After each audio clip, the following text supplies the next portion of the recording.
Hi everyone, welcome to today's tutorial, and in this video I will be showing you how you can make a popcorn tub. Right, so for this video I have chosen this A4 size document and given a name to the document as well called the popcorn tub. And just before I begin with the illustrations, I would like to also remind you all to make sure that you're in the Essentials Classics options right here. Then only you will be able to see all these tools right here on your screen. Okay, so I will be dividing the illustration into two parts. So in the first layer right here, so when you open a document, this layer 1 automatically comes up. So in the first layer, I will be designing the popcorn tub. So I'll double click on the layer 1 and rename this to tub and click on OK, and I'll go over here to this icon which says create new layer, and this layer 2 comes up. I'll rename this layer 2 as well, double click on this and rename this to popcorn and click on OK. That's it. So first we'll start by designing our popcorn tub. To do that, I'll go over here to the shape tool and choose this rectangle tool. So I do not want the fill for now. I'll add in the colors a lot later. So to remove the fill, just click on this none option right here and I'll let the stroke be the way it is. So I'll just click and drag my mouse to create this big rectangle like that, and like that. So what I want to do is that I want to get this anchor point and this anchor point a little inwards. Right, to do that I'll use the direct selection tool and just select this one anchor point. Notice that once I selected this anchor point, it turns blue and the rest of the three anchor points are white. So only this anchor point has been enabled.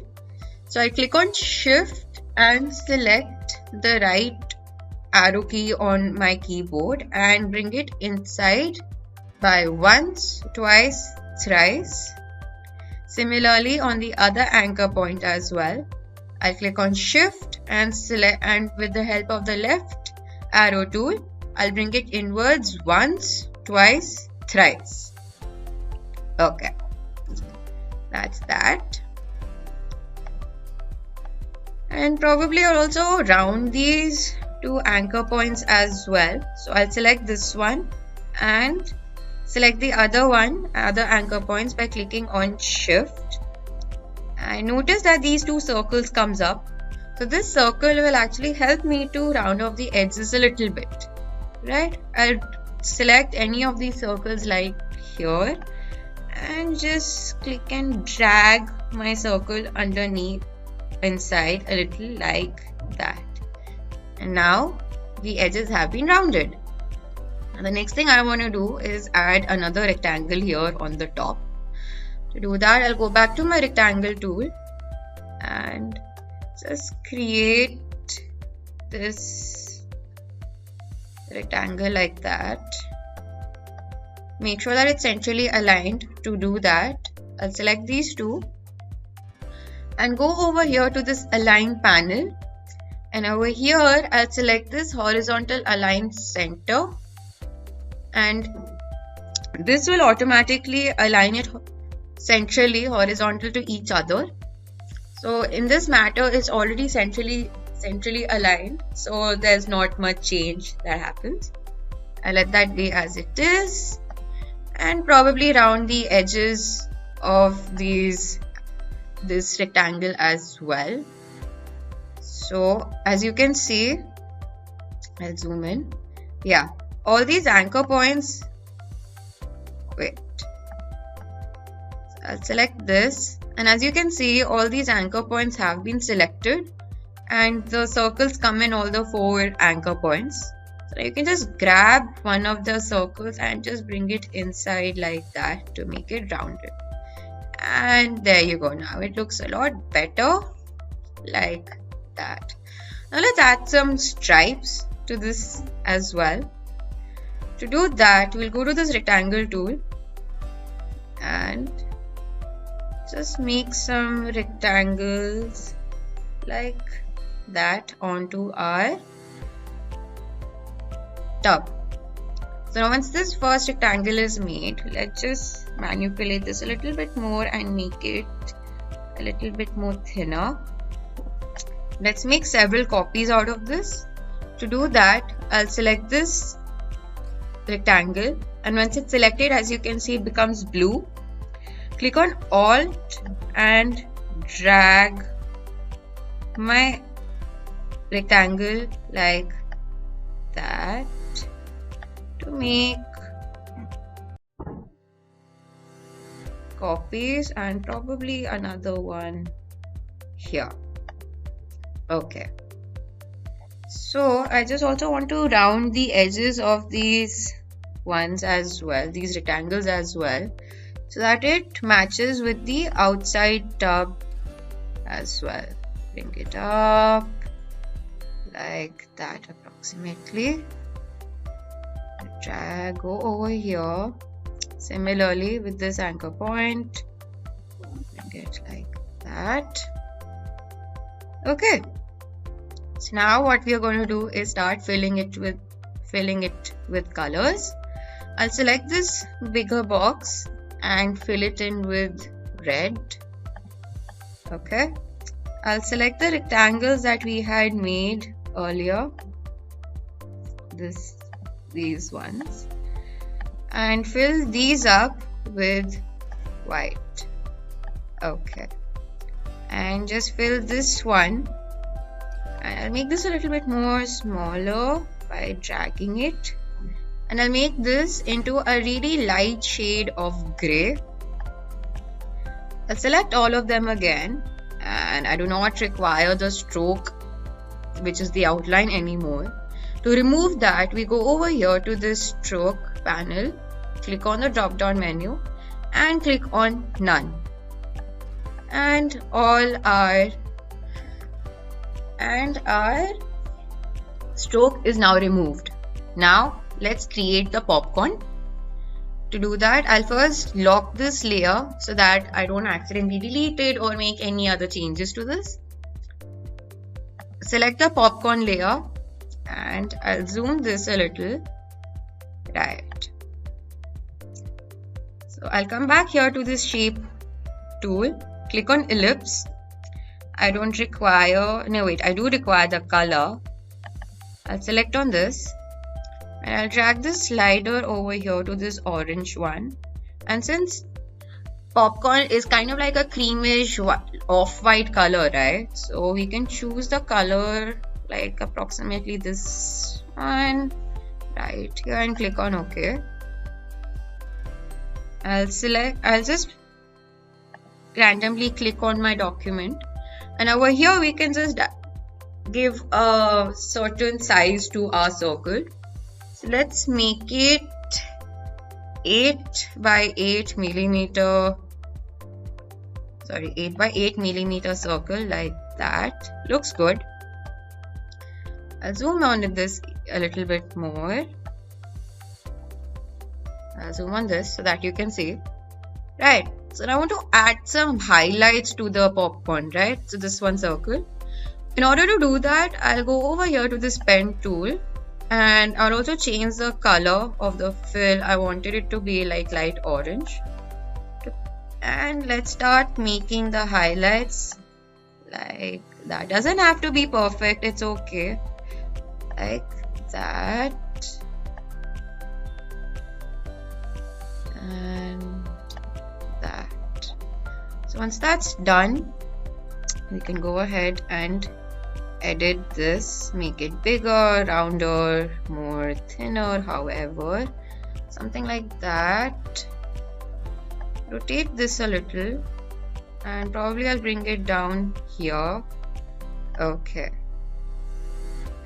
I'll select the circle and make another copy of it. Oops. And and I'll just make another copy approximately over here. I'll select this and I want another copy right about here on this side. So to do that, we'll go to Object, Transform and Reflect, and if you choose the vertical one and click on Preview, you can see a mirror image is made, and we'll click on Copy. And I'll just drag this over here, looks good. I'll select the circle again, click on Alt and bring this one a little upwards like that. Select this one again, and I'll make another copy right here and probably rotate this like that, and I'll just place it over here. Let's make another one to give it a little bit more depth to the popcorn that we are making. So that probably like this. Place it over here. And let me change the color to a darker shade of brown. So you can go ahead and play around with these colors. I do not want all of them to be orange. Let's take a light brown and probably change this one as well to darker brown maybe. Okay, so this, let's just change the opacity as well. So we come here to this transparency portion. As you can see that the opacity is 100%. Let's bring it down a little and make it 70%. Like that. I'll choose this one and I want to bring it down even further to 50%. Like that. And I'll zoom out a little. I'll select this and probably make this a little bit more bigger like that. I'll select all of them again and right click on this to make a group. So the reason why I made a group out of it, so that if I select this and then just move it around, the entire thing gets selected. Right. So let's start by randomly placing it on our tub. Right. So we can place it over here and make multiple copies like that. So keep placing it, and then we can individually also rotate some of them. That's okay. Like that. Probably let's make this a little higher like that. So if I select this one, probably rotate it outwards like that. So now you can see that the popcorn tub is now started to take some kind of shape. Right. I'll probably take one of them and like just add width. I'll make another copy out of this single one and just add some over here at the bottom. Like that. Okay. So now I'll unlock the tub as well. And I'll just bring this tub layer on top of the popcorn layer like that. Okay. And now you can see our tub of popcorn is now ready. Now let's go ahead and save this file. To do that, we go to File, click on Save As, and you can go ahead and save your document on your desktop or in a particular file, wherever you want to save it. So now see over here, by default our Save As type comes to be Adobe Illustrator. So that's by default, right? So I would highly recommend that we save our file in this format, so that in case if I want to make any changes, I can easily access my AI file. I let the file name be as it is, as popcorn tub, and click on save, click on OK, and that's it. So how do I know that my document has finally been saved? One trick is over here in the name. So right in front of this popcorn tub, there's this one, a new addition which says .ai, which means that our document has been successfully saved as an Adobe Illustrator file. Now that we have come to the end of this video, I hope you found this video to be useful, and with a little practice you can make more illustrations upon Adobe Illustrator. So thank you for watching and keep practicing.